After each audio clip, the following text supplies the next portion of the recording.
अस्सलाम वालेकुम, मैं हुमारी अली, आप देख रहे हैं मेरा चैनल। इसी दिन का तो इंतज़ार था। डकी की रिहाई का फैसला। लाहौर हाई कोर्ट में अहम तरीन डेवलपमेंट हुई है। मैं खुद छुप गया था, मुझे किसी ने अगवा नहीं किया। NCCIA डिप्टी डायरेक्टर जो है वहाँ के सच बोलना शुरू हो चुके हैं। डकी की बीवी अरूब जतोई जो है वो किस ताकतवर शख्सियत से मुलाकात में रिश्वत की कहानी सुनाती हैं। बड़ी अहम तरीन डेवलपमेंट्स हैं, बहुत अहम तरीन चीज़ है और ये केस अब हर गुजरते दिन के साथ बहुत सारे पोल खोलना शुरू हो चुका है। आज की वीडियो में इस पर बात करते हैं। रिक्वेस्ट है चैनल को सब्सक्राइब करें, वीडियो को आखिर तक मुलाहिजा ज़रूर फरमाएगा। डकी केस की तहकीकात करने वाले NCCIA के लापता डिप्टी डायरेक्टर उस्मान जी वो मंजर आम पर आ चुके हैं। दूसरी तरफ डकी भाई को बाहर निकालने का अमल भी शुरू हो चुका है। इस हवाले से रजब भट्ट का नाम भी सामने आया है, वो भी लिया जा रहा है, जिसने बाहर बैठकर एक बाअसर शख्सियत को रिश्वत के सबूत पेश किए और फिर सादुर रहमान यानी कि डकी की फैमिली की भी उससे मुलाकात करवाई है। रजब भट्ट ने जी ये कदम अपनी जान बख्शी के लिए उठाया है, लेकिन रजब बार बार एक बात बोल रहा है जो कि अवाम भी समझती है, अवाम भी इसको जो है बेवकूफ़ नहीं है, वो भी समझ रही है कि बहुत सारे लोग कर रहे हैं, बड़े बड़े नाम कर रहे हैं, बड़ी बड़ी मछलियाँ इन सारी चीज़ों में इन्वॉल्व हैं, तो डकी के साथ सिर्फ ये क्यों किया जा रहा है। तो डकी ने ऐसा क्या कर दिया कि डकी की तो जान खलासी ही नहीं की जा रही। अब जी रजब ने यह कदम अपनी जान बख्शी के लिए उठाया था, लेकिन अब इसका नतीजा डकी की रिहाई के सूरत में जो है वो सामने आने वाला है। यूट्यूबर डकी कि इसकी जानिब से लाहौर हाई कोर्ट में ज़मानत बादस गिरफ्तारी की दरख्वास्त जो है वो दायर की गई। चौधरी इमरान रज़ा एडवोकेट ने दरख्वास्त दायर की, जिसमें national crime and cyber investigation agency Lahore को फरीक बनाया गया था। दरख्वास्त में जी मौक़िफ़ इख्तियार किया गया कि FIR में कोई इल्ज़ाम जो है वो दरख्वास्त गुजार पर लागू नहीं होता। डकी की अहलिया ने FIA एहलकारों के ख़िलाफ़ जो है वो मुकदमा दर्ज करवाया है और केस की तफ्तीश करने वाले तमाम अफसरान जो हैं उनको गिरफ़्तार कर लिया गया है, जिस्मानी रिमांड पर हैं वो लोग। दरख्वास्त में मौक़िफ़ इख्तियार किया गया कि मुलज़िमान की ज़मानतें पहले ही मंजूर हो चुकी हैं। मुकदमे की FIR 2018 में दर्ज हुई। मुकदमे की दफ़ात की ज़्यादा से ज़्यादा सज़ा 3 साल है और ये ममनुआ क्लास में शामिल नहीं। अदालत दरख्वास्त गुजार को ज़मानत पर रिहा करने का हुक्म दे।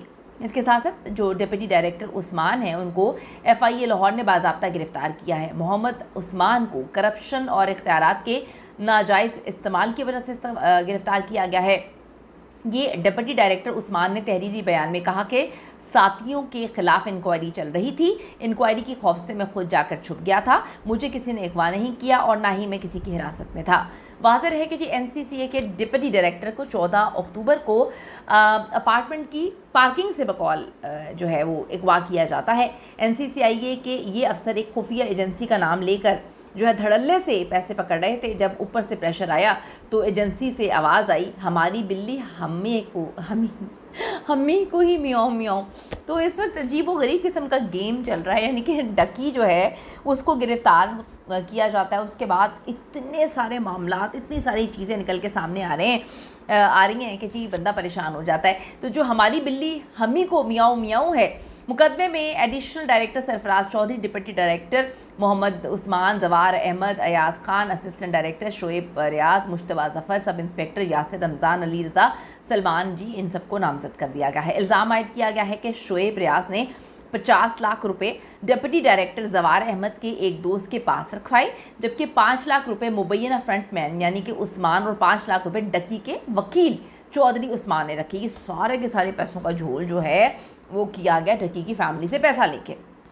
यानी सारी दाल इतनी काली है कि मैं सोचती हूँ कि बंदा करे तो करे क्या, बंदा सर पकड़ ले कि यार हो क्या रहा है। आप यकीन करें तो किस पे करें, एतबार करें तो किस पे करें। बंदा सोच रहा था कि यार चलो जी इन लोगों ने जुए की ऐप्स की प्रमोशन और ये सारे मामला जो हैं चल रहे हैं, कितने अच्छे तरीके से काम कर रहे हैं कि अब इन्होंने डकी को पकड़ा है, पीछे पड़ गए हैं ये जो है मुख्तलिफ़ लोगों के।